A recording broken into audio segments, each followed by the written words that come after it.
সোহরাওয়ার্দী উদ্যানে কয়েকশো অবৈধ স্থাপনা, দোকানপাট উচ্ছেদ। নিরাপত্তার স্বার্থে অভিযান বলছে সিটি কর্পোরেশন। রাজনৈতিক কারণে শাহরিয়ার আলম সাম্যকে হত্যা, অভিযোগ রিজভির। ঢাকা বিশ্ববিদ্যালয়ের শোক পালন, দ্রুত বিচারের দাবি।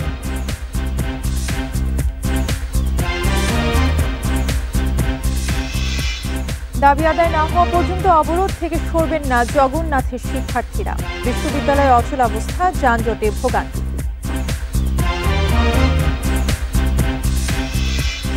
প্রধান বিচারপতির বাসভবন ও সুপ্রিম কোর্ট প্রাঙ্গণ সহ ৯টি স্থানে সভা সমাবেশ নিষিদ্ধ করে বিএনপির প্রজ্ঞাপন।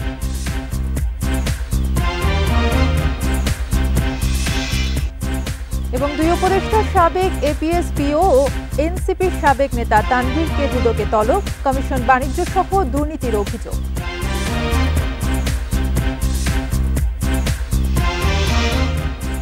স্বাগত বিরতিহীন রাত ৯টায় বাংলাদেশের সঙ্গে আছি তাসনিয়া জান্নাত। অর্থের শিরোনাম শুনছিলেন, এবারে বিস্তারিত। রাজধানীর সোহরাওয়ার্দী উদ্যানে ভ্রাম্যমাণ দোকানপাট সহ অবৈধ স্থাপনা উচ্ছেদ করেছে ঢাকা দক্ষিণ সিটি কর্পোরেশন। সহযোগিতায় ছিল গৃহায়ন ও গণপূর্ত অধিদপ্তর এবং ঢাকা বিশ্ববিদ্যালয় প্রশাসন। অভিযানে কয়েক শত দোকানপাট স্থাপনা গুড়িয়ে দেওয়া হয়। বৃহস্পতিবার সকাল ৯টার দিকে ঢাকা বিশ্ববিদ্যালয়ের টিএসসি সংলগ্ন সোহরাওয়ার্দী উদ্যানের ফটকের পাশ থেকে উচ্ছেদ অভিযান শুরু করা হয়।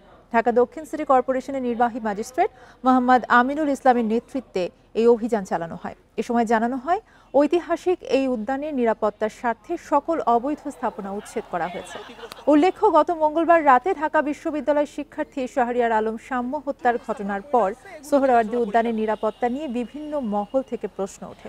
পরদিন বুধবার স্থানীয় সরকার মন্ত্রণালয় থেকে সোহরাওয়ার্দী উদ্যানের অবৈধ স্থাপনা উচ্ছেদের নির্দেশ দেওয়া হয়।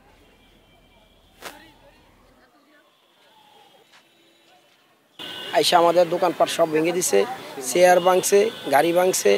আমাদের এক একটা দোকানের ভিতরে কিছু খাবার সামান টামান ছিল, কিছুই বের করতে জানি, টোটালি সব কিছু ভাঙা হয়েছে। সাম্য হত্যার বিচার দ্রুত না হলে সারা দেশে মার্চ ফর জাস্টিস কর্মসূচি পালনের হুঁশিয়ারি দিয়েছে ছাত্রদল। বৃহস্পতিবার ঢাকা বিশ্ববিদ্যালয়ের ভিসি চত্বরে ছাত্রদল নেতা শাহরিয়ার আলম সাম্য হত্যার প্রতিবাদে ছাত্রদলের কালো ব্যাজ কর্মসূচিতে এই ঘোষণা দেন সংগঠনের নেতারা। হত্যার সুষ্ঠু তদন্ত এবং বিচারিক কার্যক্রম জনসম্মুখে প্রকাশ করারও দাবি জানান তারা। এ সময় ক্লাস ও পরীক্ষা বর্জন করেন শিক্ষার্থীরা। ঢাকা বিশ্ববিদ্যালয়ের এফ রহমান হলের সাহিত্য সম্পাদক শাহরিয়ার আলম সাম্য হত্যার প্রতিবাদে কালো ব্যাচ ধারণ করে শোক পালন করে ছাত্রদল। এতে সংগঠনের নেতাকর্মী ছাড়াও সাধারণ শিক্ষার্থীরা অংশ নেন। এ সময় নিরাপত্তার দাবিতে নানা স্লোগান দেন শিক্ষার্থীরা। বলেন, তাদের নিরাপত্তার বিষয়ে বিশ্ববিদ্যালয় প্রশাসনের আন্তরিকতার ঘাটতি আছে। ঢাকা বিশ্ববিদ্যালয়ের মতো একটা সিকিউর জায়গায় নৃশংসভাবে হত্যা করা হয়েছে। তার প্রতিবাদে আজকে বাংলাদেশ জাতীয়তাবাদী ছাত্রদলের উদ্যোগে এই বিসি চত্বরে আমরা তার হত্যার বিচারের দাবিতে জাতীয়তাবাদী ছাত্রদল এখানে অবস্থান কর্মসূচি পালন করছে। আমার ভাইয়ের আজকের দিনে যাতে ওর খুনের সঠিক বিচার হয়। সাম্য হত্যার বিচার দ্রুত না হলে সারা দেশে কঠোর কর্মসূচি পালনের হুঁশিয়ারি দেন ছাত্রদল সভাপতি। বাংলাদেশের যুক্ত সংগঠন রয়েছে, 1971 সালের পরাজিত শক্তিতে দুঃসহ হয়েছে, যারা ঢাকা বিশ্ববিদ্যালয়ে এখন গুপ্ত অবস্থায় রাজনীতি করে সেই সংগঠনের নেতা কর্মীরা সাম্যর হত্যাকাণ্ড নিয়ে সোশ্যাল মিডিয়ায় প্রপাগান্ডা ছড়িয়েছে। ছাত্রদল সভাপতির অভিযোগ, ক্যাম্পাসের আশপাশে এখনও একটি কুচক্রী মহল গুপ্ত থেকে নানা ধরনের অপপ্রচার চালাচ্ছে। এদের চিহ্নিত করে আইনের আওতায় আনার দাবিও জানান তিনি। নিরাপদ ক্যাম্পাসে দাবি পালন তারা পূরণ করবে, শিক্ষার্থীদের দাবি পূরণ করবে। বিচারের দাবিতে আবারও মার্চ ফর জাস্টিস কর্মসূচি পালন করবো আমরা। সাম্যের রুহের মাগফিরাত কামনায় শুক্রবার বাদ আসর বিশ্ববিদ্যালয় জামে মসজিদে মিলাদ ও দোয়া মাহফিলে সকলকে উপস্থিত থাকার আহ্বান জানিয়েছে ছাত্রদল। শিকদার মেহেদি, ইন্ডিপেন্ডেন্ট নিউজ, ঢাকা।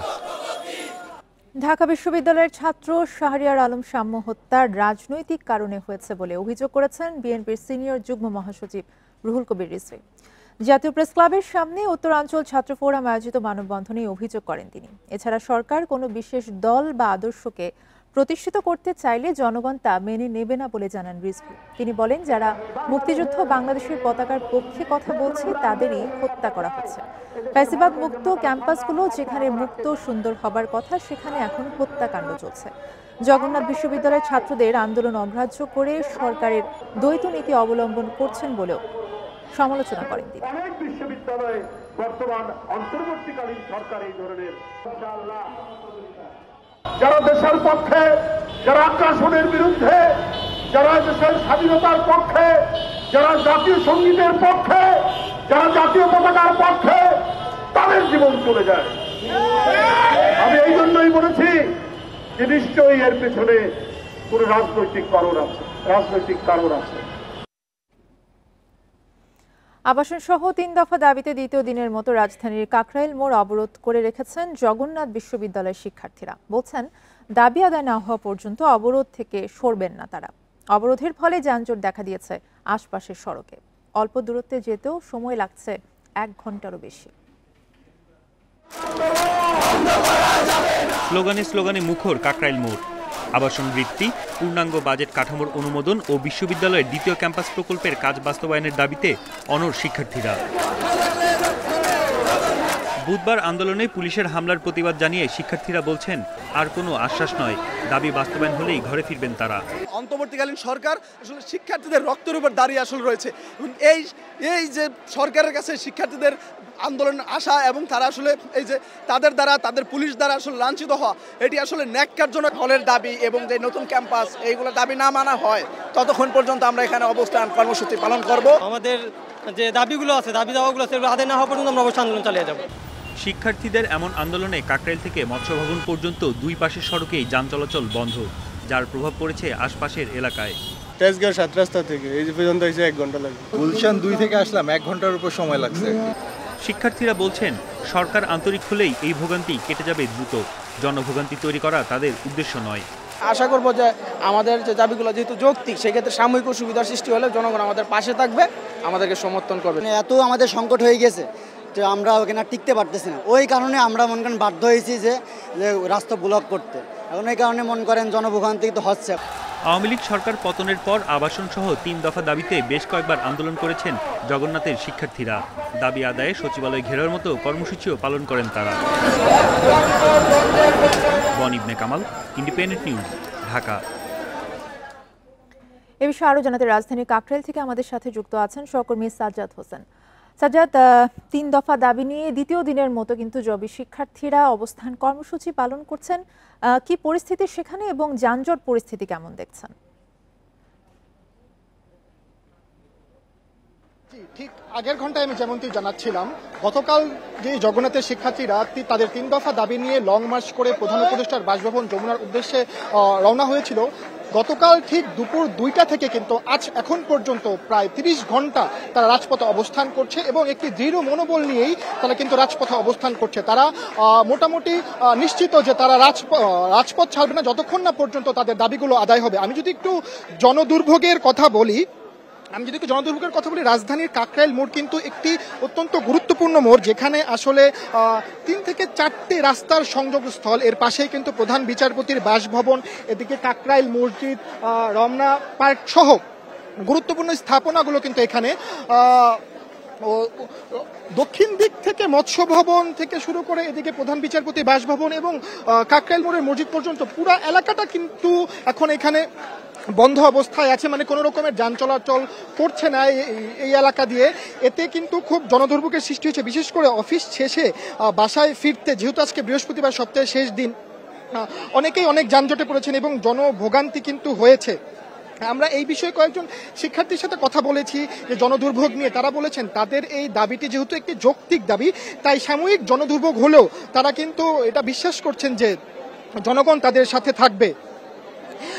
আজ দুপুর 2টার দিকে শিক্ষক সমিতির সাধারণ সম্পাদক ডক্টর রইস আহমেদ জগন্নাথ বিশ্ববিদ্যালয় শিক্ষক সমিতি বলেছেন যে দাবি আদায় না করে কিন্তু তারা ঘর থেকে ফিরবে না। এমন আরেকটি তথ্য আমি জানিয়ে রাখি, জগন্নাথ বিশ্ববিদ্যালয় কিন্তু কমপ্লিট শাটডাউন। জগন্নাথ বিশ্ববিদ্যালয়ের ক্লাস কার্যক্রম এবং প্রশাসনিক যত ধরনের কার্যক্রম আছে সেটি কিন্তু সম্পূর্ণ বন্ধ ঘোষণা করা হয়েছে। দাবি না আদায় না হওয়া পর্যন্ত কিন্তু তারা বিশ্ববিদ্যালয়ের কোনো রকম কার্যক্রম পরিচালনা করবে না। আমি যদি একটু আইন শৃঙ্খলা বা পরিস্থিতির কথা বলি, গতকাল আমরা যখন এখানে মিছিলটি এসেছিল দেখেছি তাদের উপরে কিন্তু একটি পুলিশের বাধা যেমন ছিল টিয়ার শেল এবং সাউন্ড গ্রেনেড নিক্ষেপ করে তাদের একটা প্রতিহত করার চেষ্টা করা হয়েছে। আজ কিন্তু আন্দোলন খুবই শান্তিপূর্ণভাবে এখানে তারা করছে। গতকাল যেমন বিজিবি বাহিনী ছিল, এপিবিএন ছিল, পুলিশ ছিল, আজকে কিন্তু শুধু পুলিশ সদস্য এবং এপিবিএনই আমরা বেশি লক্ষ্য করতে পারছি। তাও তুলনামূলক গতকালের তুলনায় খুবই কম। মানে শিক্ষকদের শান্তিপূর্ণভাবে তাদের এই আন্দোলন চালিয়ে যাওয়ার একটি সহযোগিতা কিন্তু প্রশাসন থেকে করা হচ্ছে। আরেকটু যদি বলি, তাদের যে দাবিগুলো ছিল বাজেট ইস্যু, পাবলিক বিশ্ববিদ্যালয়ের যে একটি শিক্ষার্থীকে যেই পরিমাণে বাজেট দেয়া হয় তাদের বাজেট কিন্তু তুলনামূলক খুবই কম। একজন বিশ্ববিদ্যালয়ের শিক্ষক মূলত 1.5 লক্ষ টাকা পেয়ে থাকলেও তারা কিন্তু খুবই 80,000 টাকার মতো প্রতি শিক্ষার্থী পেয়ে থাকেন। এর ফলে যে তাদের আবাসন সংকটের সৃষ্টি হয়েছে, ঢাকায় থেকে লেখাপড়া করার এই যে একটি যৌক্তিক দাবি, এছাড়াও সাথে আরো 2টি দাবি নিয়ে কিন্তু তারা রাজপথে অবস্থান করছেন এবং তারা কিন্তু খুবই দৃঢ় মনোবল নিয়ে অবস্থান করছেন। যতক্ষণ না পর্যন্ত তাদের দাবিগুলো আদায় হচ্ছে তারা রাজপথে অবস্থান করবেন, এমনটি আমাদের জানিয়েছেন রাজধানীর কাকরাইল থেকে। এই ছিল আমার কাছে সর্বশেষ তথ্য। সাজ্জাদ হোসেন জানাচ্ছিলেন কাকরাইল থেকে। প্রধান বিচারপতি, বিচারপতিদের বাসভবন এবং সুপ্রিম কোর্টের প্রবেশ পথ সহ 9টি স্থানে সভা সমাবেশ, মিছিল, শোভাযাত্রা ও বিক্ষোভ প্রদর্শন নিষিদ্ধ করেছে ঢাকা মহানগর পুলিশ। এই নিষেধাজ্ঞা বৃহস্পতিবার থেকে পরবর্তী নির্দেশ না দেওয়া পর্যন্ত জারি থাকবে। এক গণবিজ্ঞপ্তিতে পুলিশ এই তথ্য জানিয়েছে। উদ্ভূত পরিস্থিতিতে জনশৃঙ্খলা রক্ষায় এই সিদ্ধান্ত নেওয়া হয়েছে বলে জানানো হয়েছে। ঢাকা মেট্রোপলিটন পুলিশ অর্ডিন্যান্সের আওতায় এই নির্দেশ দিয়েছে ডিএমপি। নির্দেশনায় বলা হয়, প্রধান বিচারপতির সরকারি বাসভবন, বিচারপতি ভবন, জাজেস কমপ্লেক্স, সুপ্রিম কোর্টের প্রধান গেট, মাজার গেট, জামে মসজিদ গেট, আন্তর্জাতিক অপরাধ ট্রাইব্যুনালের 1 ও 2 নম্বর প্রবেশ গেট, বিচার প্রশাসন ইনস্টিটিউটের সামনে আপাতত কোনো প্রকার সভা সমাবেশ, মিছিল, শোভাযাত্রা ও বিক্ষোভ প্রদর্শন করা যাবে না।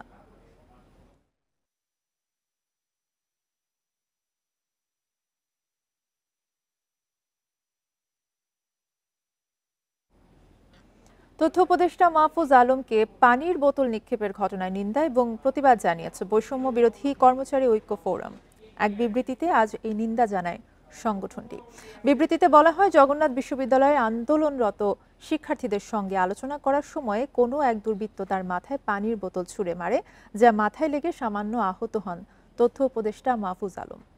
বৈষম্য বিরোধী কর্মচারী ঐক্য ফোরাম মনে করে, কোনো ছাত্র এই কাজ করতে পারে না। নিষিদ্ধ ঘোষিত আওয়ামী লীগ বা তার অঙ্গ সংগঠনের দুষ্কৃতিকারী এই ঘটনা ঘটাতে পারে। অবিলম্বে দায়ী ব্যক্তিকে খুঁজে বের করে শাস্তির আওতায় আনতে সরকারের প্রতি আহ্বান জানিয়েছে বৈষম্য বিরোধী কর্মচারী ঐক্য ফোরাম।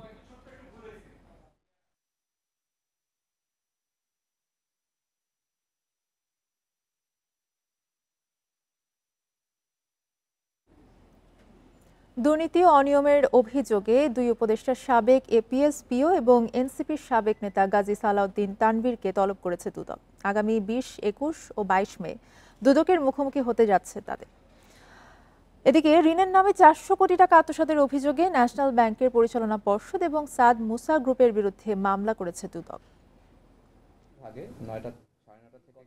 সম্প্রতি অন্তর্বর্তী সরকারের উপদেষ্টা আসিফ মাহমুদ সজীব ভুঁইয়ার সাবেক এপিএস মোয়াজ্জেম হোসেন ও স্বাস্থ্য উপদেষ্টা নূরজাহান বেগমের সাবেক ব্যক্তিগত কর্মকর্তা তুহিন ফারাবির বিরুদ্ধে 100 কোটি টাকার তদবির বাণিজ্যের অভিযোগ ওঠে। একইভাবে এনসিপি থেকে অব্যাহতি পাওয়া যুগ্ম সদস্য সচিব সালাউদ্দিন তানভীরের বিরুদ্ধেও কমিশন বাণিজ্যের অভিযোগ উঠেছে। এসব অভিযোগ নিয়ে অনুসন্ধানের নামে দুদক গঠন করা হয় 3 সদস্যের কমিটি। এবার অভিযুক্ত 3 জন সহ স্বাস্থ্য উপদেষ্টার আরেক ব্যক্তিগত কর্মকর্তা ডাক্তার মাহমুদুল হাসানকে চলতি মাসে তলব করেছে দুদক। দুর্নীতি দমন কমিশনের উপর আপনারা আস্থা রাখুন। দুর্নীতিগ্রস্ত যে কোনো ব্যক্তি সুনির্দিষ্ট বস্তুনিষ্ঠ যদি কোনো অভিযোগ দাখিল করা হয়, সেগুলির বিষয়ে আইনানুগ ব্যবস্থা গ্রহণ করা হবে। দুর্নীতির অভিযোগে এসব ব্যক্তির বিরুদ্ধে তদন্ত ও তাদের গ্রেপ্তারের দাবি ওঠে। তবে দুদক মহাপরিচালক জানান, কারো চাপে নয়, বরং আইন অনুযায়ী কাজ করবে সংস্থাটি। অনুসন্ধান দল এই অভিযোগ প্রমাণের জন্য সহায়ক যে সমস্ত দালিলিক প্রমাণাদি প্রয়োজন, সেসব দালিলিক প্রমাণাদি সংগ্রহের জন্য রেকর্ডপত্রের জন্য অধিযাচনপত্র প্রেরণ করেছেন। এবং অভিযোগ সংশ্লিষ্ট যারা রয়েছেন তাদেরকেও তাদের বক্তব্য গ্রহণের জন্য ইতিমধ্যে পত্র প্রেরণ করেছেন। এদিকে ঋণের নামে 404 কোটি টাকা আত্মসাতের অভিযোগে ন্যাশনাল ব্যাংকের সাবেক পরিচালনা পর্ষদের সদস্য পারভিন হক শিকদার, রণহক শিকদার সহ 16 জনের বিরুদ্ধে মামলা করেছে দুদক। রিশাদ হুদা, ইন্ডিপেন্ডেন্ট নিউজ, ঢাকা। 266 সাংবাদিকের বিরুদ্ধে হত্যা মামলার তদন্ত চললেও কাউকে গ্রেফতার করা হয়নি। কথা জানিয়ে প্রধান উপদেষ্টার প্রেস সচিব শফিকুল আলম বলেছেন, সরকার মুক্ত সাংবাদিকতায় বিশ্বাস করে বলে কিছু অ্যাক্রিডিটেশন কার্ড বাতিলের বিষয়টি পুনর্বিবেচনা করা হচ্ছে। বৃহস্পতিবার জাতীয় প্রেস ক্লাবে এক আলোচনা সভায় এসব কথা বলেন তিনি। জাতীয় প্রেস ক্লাবে ফ্যাসিবাদ মুক্ত গণমাধ্যম চাই সংগঠনের গণ অভ্যুত্থান পরবর্তী গণমাধ্যমের হালচাল শীর্ষকেই আলোচনা সভা। বক্তারা বলেন, নতুন বাংলাদেশে গণমাধ্যমের স্বাধীনতা নিশ্চিত করতে শুধু সরকারের সদিচ্ছাই যথেষ্ট নয়, প্রয়োজন সাংবাদিকদের পেশাগত নৈতিকতাও। কখনো রবীন্দ্রনাথের পক্ষ নেওয়ার নামে, কখনো মুক্তিযুদ্ধের পক্ষ নেওয়ার নামে তাদের সারিতে তাদের দাঁড়াবার সুযোগ করে দিচ্ছে। 3 জন ভালো লোকের সঙ্গে একজন ফ্যাসিস্ট সাংবাদিক বা বুদ্ধিজীবী এসে দাঁড়াচ্ছে। গণমাধ্যমের যে 17 বছর যে দোষর, যারা নিজেদেরকে সাংবাদিক পরিচয় না দিয়ে তারা অনেকটা মিডিয়া লিগ পরিচয় দিতেন। সভার মূল বক্তা প্রধান উপদেষ্টার প্রেস সচিব শফিকুল আলম বলেন, গণ অভ্যুত্থান পরবর্তী সময়ে সরকার কারও কণ্ঠরোধ করেনি। গত 9 মাসে কোনো গণমাধ্যম বন্ধ হয়নি, বরং গণমাধ্যমের পরিসর বেড়েছে, তৈরি হয়েছে সহনশীলতার পরিবেশ। একটা নিউজ আউটলেট বন্ধ করেনি, বরঞ্চ 2-1টা নিউজ আউটলেটের আপনার অনলাইনে অ্যাক্সেস পাওয়া যেত না, আমরা সেগুলোকে ওপেন করে দিয়েছি। আপনার নেত্র দেখেন, আমরা সবগুলোকে যে বলেছেন যে আমার এই নিউজের টেলিকম অথরিটি আমার এটার অনলাইন অ্যাক্সেস ব্লক করে রেখেছিল, আমরা সবগুলোকে ব্লক ওপেন করে দিয়েছি। 266 সাংবাদিকের বিরুদ্ধে হত্যা মামলার তদন্ত চলছে জানিয়ে তিনি বলেন, এসব মামলায় কাউকে এখনও গ্রেপ্তার করা হয়নি। এছাড়া অ্যাক্রিডিটেশন কার্ড বাতিলের বিষয়টিও পুনর্বিবেচনা করা হচ্ছে। 266 জন জার্নালিস্টের এগেইনস্টে মার্ডার কেস হয়েছে। ডেইলি স্টার একটা রিপোর্ট এসছে, তারা এটা করেছেন, আমরা ওয়েলকাম করি যে এটা নিয়ে আরো রিপোর্ট করা হচ্ছে। কিন্তু আমাদের কথা হচ্ছে যে এই যে 266 যে মার্ডার কেস হয়েছে, কারা কারা করলেন, এটা কি গভর্নমেন্ট করিয়েছে? দেখেন, ব্লেমটা কিন্তু আমাদের দিকে আসে যে না, আমরা আপনারা করেন নাই ঠিকই, কিন্তু আপনারা তো অ্যাকশনই নিতে পারেন। শফিকুল আলম বলেন, অতীতে অনেক গণমাধ্যম ফ্যাসিবাদকে সহায়তা করলেও বর্তমান সরকার তাদের প্রতি প্রতিহিংসা দেখায়নি। বলতে হবে যে না, আমার এই অধিকার হরণ করেছে, আই এম সরি, আপনাকে এই সরি বলতে হবে, নতুবা আপনাকে অন্তত নিজের মধ্যে ইন্টারনাল একটা কমিশন করে বলতে হবে যে না, আমি এই সময় এই জায়গায় আমার জার্নালিজমের ফেলিউর ছিল। Rifat Alam, independent News, Dhaka. Eucalyptus এবং আকাশমণি গাছের চারা রোপণ, উত্তোলন ও বিক্রয় নিষিদ্ধ ঘোষণা করেছে সরকার। পরিবেশ, প্রতিবেশ এবং জীববৈচিত্র্য রক্ষায় ইউক্যালিপটাস ও আকাশমণি গাছের চারা রোপণ, উত্তোলন ও বিক্রয় নিষিদ্ধ ঘোষণা করা হয়েছে। 15 মে পরিবেশ, বন ও জলবায়ু পরিবর্তন মন্ত্রণালয়ের এই বিষয়ে এক প্রজ্ঞাপন জারি করে নিষেধাজ্ঞা ঘোষণা করা হয়েছে। প্রজাতির গাছ মাটি থেকে অত্যাধিক পানি শোষণ করে, ফলে মাটির আর্দ্রতা কমে যায় এবং শুষ্ক বা মৌসুমী জলবায়ুযুক্ত এলাকায় এটি মারাত্মক ক্ষতির কারণ হয়। এই গাছের পাতায় থাকা টক্সিন গোড়ায় পড়ে মাটিকে বিষাক্ত করে তোলে, যার ফলে উর্বরতা নষ্ট হয়। এগুলোর চারপাশে অন্য কোনো গাছ সহজে জন্মাতে পারে না। এটি স্থানীয় জীববৈচিত্র্যের জন্য হুমকি, কারণ বহু দেশীয় গাছ, পোকামাকড় ও পাখি এই গাছে বাসা বাঁধে বা খাদ্য খুঁজে পায় না।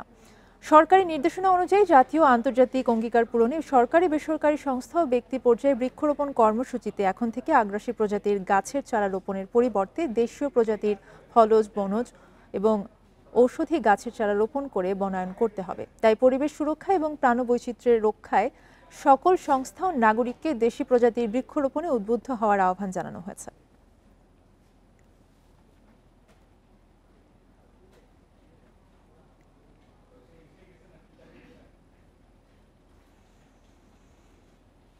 রিহ্যাব শুরু করেছেন কয়েকদিন হলো। ছোট রান আপে করছেন বোলিং। ইংল্যান্ডের চিকিৎসকদের দেওয়া পরামর্শ মেনে মাঠে ফেরার লড়াই করছেন তাসকিন আহমেদ। চোট কাটিয়ে জুনে শ্রীলঙ্কা সফরে ফিরতে চান টাইগার তারকা। নতুন কোচ শন টেইটের নিয়োগ পেসারদের ভালো করতে সাহায্য করবে বলে মনে করেন তাসকিন। এই দৃশ্যটা নিয়মিত হয়ে গেছে। 1 অথবা 2 সিরিজ পরেই যেন তাসকিনকে এভাবে রিহ্যাবে যেতে হয়, ঘড়ির কাঁটা ধরে রেস করে আবারও ফিরতে হয়। ইংল্যান্ডে চিকিৎসক দেখিয়ে ফিরে এসে শুরু করেছেন রিহ্যাব। দারুণ অনুভব করছেন কয়েকটা সেশন পরেই। আমাদের ন্যাশনাল ট্রেনার ফিজিও এবং ইউকেতে আমি যেই স্পেশালিস্টদেরকে দেখাইতে গেছিলাম, তারা সবাই একসাথে মিলে যে প্রোগ্রাম সেট করেছে এগুলা রিহ্যাবিলিটেশনের পার্ট। আজকে নিয়ে প্রায় 5টা সেশন গেল এবং শর্ট রানে লাইট বোলিংও শুরু করেছি, এই তো চলছে। চিকিৎসকদের মতে 6 সপ্তাহ লাগার কথা মাঠে ফিরতে। তাসকিনও সেই টাইমলাইন ধরে এগিয়ে যাচ্ছেন। বোলিং শুরু করেছেন, কম রান আপে প্রথম দিন করেছেন 24 বল। শ্রীলঙ্কা সিরিজেই ফিরতে চান এই পেসার। শ্রীলঙ্কা সিরিজ থেকে টার্গেট জুনের প্রথম দিকে আশা করা যাচ্ছে, যদি কোনো সমস্যা না থাকে। তো এভাবে যেমনি চলতেছে আমি খুশি এতে, আলহামদুলিল্লাহ। এখনও কোনো কমপ্লেন নেই। যদি এভাবে সুন্দর স্মুথ যায় তাহলে তো খুবই ভালো। তাহলে আশা করছি শ্রীলঙ্কা সিরিজ থেকেই হওয়া সম্ভব। নতুন বোলিং কোচ পেয়েছে বাংলাদেশ দল। সাবেক অজি তারকা শন টেটের কাছে ভালো কিছু আশা করছেন তাসকিন। আশা করছি সে ভালো কিছুই হবে, বিকজ ও নিজেও অনেক বড় ফাস্ট বোলার ছিলেন এবং অস্ট্রেলিয়ার মতো টিমে বেশ অনেক লম্বা সময় খেলেছে।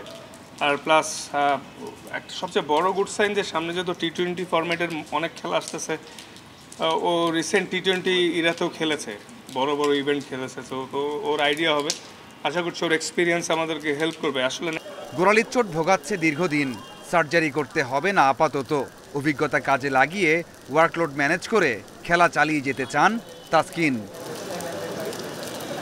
Mazharul Islam, independent news.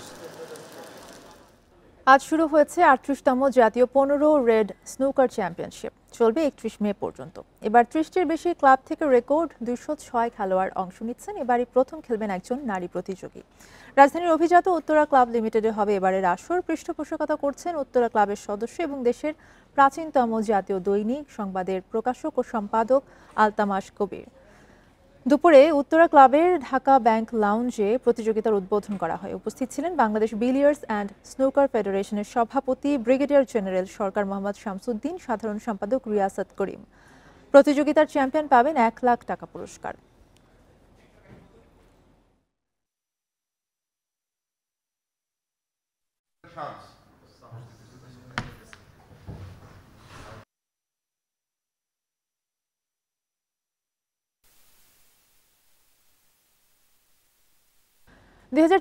সালে মালয়েশিয়া যেতে না পারা 17,000 কর্মীর মধ্যে শিগগিরই 7,926 জনকে নেবে দেশটি। একথা জানিয়েছেন প্রবাসী কল্যাণ উপদেষ্টা আসিফ নজরুল।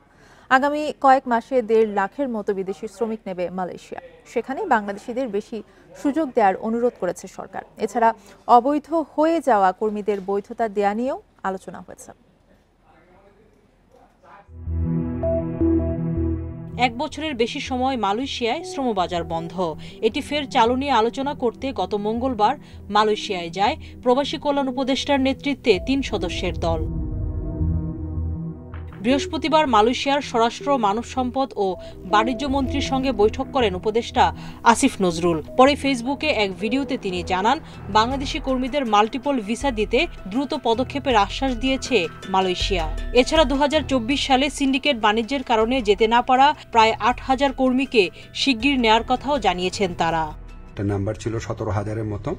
তো এটা ভিত্তিতে আমরা অনেক আলোচনা করেছি। তো তারা বলেছে তারা ব্যাচ ওয়াইজ নিবে।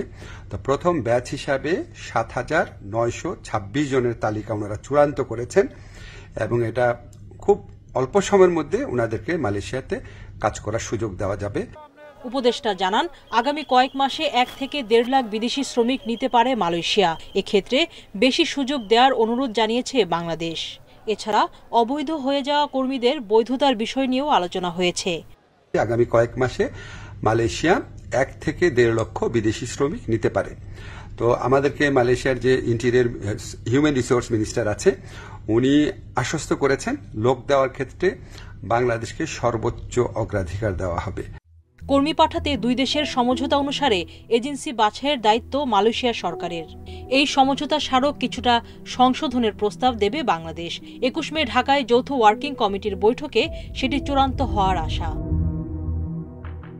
সুলতানা জাহান মিতু, ইন্ডিপেন্ডেন্ট নিউজ, ঢাকা। অভিবাসী শ্রম সংক্রান্ত অভিযোগ প্রত্যাহারে বাংলাদেশকে অনুরোধ জানিয়েছে মালয়েশিয়া সরকার। যুক্তরাষ্ট্রের মানব পাচার প্রতিবেদনে নিজেদের ভাবমূর্তি উন্নত করতে এই আহ্বান করেছে কুয়ালালামপুর। মার্কিন সংবাদ মাধ্যম দ্য ব্লুমবার্গ এই খবর জানিয়েছে। মানব পাচার ও অর্থ পাচার সংক্রান্ত অভিযোগ মালয়েশিয়ার ভাবমূর্তিকে ক্ষতিগ্রস্ত করছে বলে চিঠিতে উল্লেখ করা হয়। মালয়েশিয়ার মানব সম্পদ মন্ত্রণালয়ের মহাসচিবের দাবি, অভিযোগগুলোর বেশিরভাগই ভিত্তিহীন। সম্প্রতি দুই দেশের মধ্যে নতুন করে কর্মী নিয়োগ চালুর আলোচনা চলছে। গত বছর ব্যাপক অনিয়মের অভিযোগে বাংলাদেশি কর্মী নিয়োগ বন্ধ করে দেয় মালয়েশিয়া। অভিযোগ ওঠে, অনেক শ্রমিক হাজার হাজার ডলার খরচ করেও প্রতিশ্রুত চাকরি পাননি। জাতিসংঘ সহ আন্তর্জাতিক মহলও বিষয়টি নিয়ে উদ্বেগ প্রকাশ করে। ভারত পাকিস্তানের বিরোধে বাংলাদেশকে জড়াতেই পুশ-ইন করছে বিএসএফ, এমনটাই মনে করেন বিশ্লেষকেরা। তাদের শঙ্কা, এই ধরনের ঘটনা ছড়াতে পারে সামরিক উত্তেজনা, দুই দেশের সম্পর্কেও নেতিবাচক প্রভাব ফেলছে। পুশ-ইন বা পুশ ব্যাকের ঘটনা দ্বিপাক্ষিক আলোচনার মাধ্যমে সমাধানের তাগিদ দিয়েছেন বিশেষজ্ঞরা। ঢাকা প্রতিবাদ জানানোর পরও বন্ধ হয়নি ভারতের পুশ-ইন। 7 মে থেকে 3 দিনে 300-এর মতো মানুষকে পুশ-ইন করেছে বিএসএফ। এ ঘটনায় উদ্বেগ জানিয়ে দিল্লিকে 9 মে চিঠি দিয়েছে ঢাকা। তারপরও বুধবার 44 জনকে পুশ-ইন করেছে। রয়েছে বেশ কয়েকজন ভারতীয় ও রোহিঙ্গা। বিশ্লেষকরা বলছেন, বাংলাদেশ সীমান্তকে অস্থির করতে এ ধরনের কর্মকাণ্ড চালাচ্ছে ভারত।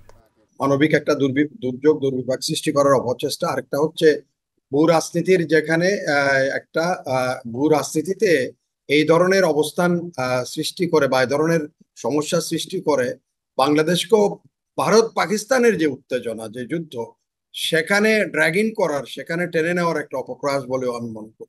সাবেক কূটনীতিকদের মতে, টানাপোড়েনের মধ্যে পুশ-ইনের ঘটনা ঢাকা ও দিল্লির দূরত্ব আরো বাড়াবে। বলছেন, দুই দেশের সীমান্ত ব্যবস্থাপনা সংক্রান্ত সিদ্ধান্তেরও পরিপন্থী। দুই দেশের সম্পর্ক উন্নয়নের জন্য যে দুই পক্ষ থেকে বিভিন্ন সময় বলা হচ্ছে, তার বিপরীতে কাজ করবে এই বিষয়টি, এবং এটা বিভিন্ন রকমের সমস্যার সৃষ্টি হতে পারে, উত্তেজনার সৃষ্টি হতে পারে, যেগুলো আমরা কেউ চাই না। দুই দেশের দূরবর্তী স্বার্থের জন্য ক্ষতিকর। এটা হয়তো সাময়িকভাবে কোনো একটি ভারতের কোনো একটি রাজনৈতিক দলকে কোনো রকমের লাভ এনে দিতে পারে, কিন্তু এটা ভারতের জন্য এটা কোনো অবস্থাতেই কাম্য নয়। পুশ-ইন বা পুশ ব্যাক দুটোই মানবাধিকার লঙ্ঘন। বিশ্লেষকরা বলছেন, এ নিয়ে দুই দেশের মধ্যে আলোচনা জরুরি। বর্ডার স্টেটের যে প্রচলিত আইন বা নিয়ম নীতিগুলো থাকে, সেটার লঙ্ঘন তো হচ্ছেই, কিন্তু সেইটার জন্য আসলে এখানে ঠিক আন্তর্জাতিক কোন রকম প্ল্যাটফর্মে গিয়ে প্রতিবাদ জানানোর মতো বিষয় হয়তো এটি না। এটি দ্বিপাক্ষিক ভাবে সমাধানের চেষ্টা করতে হবে, কূটনৈতিক ভাবে। ভারত আরো দায়িত্বশীল আচরণ দেখানো উচিত বলে মনে করেন বিশ্লেষকেরা। Nafiza Daula, Independent News, Dhaka. এই ছিল এখনকার সংবাদে। ইন্ডিপেন্ডেন্ট টেলিভিশনের আরো খবর জানতে চোখ রাখুন ফেসবুক, ইউটিউব এবং এক্সে।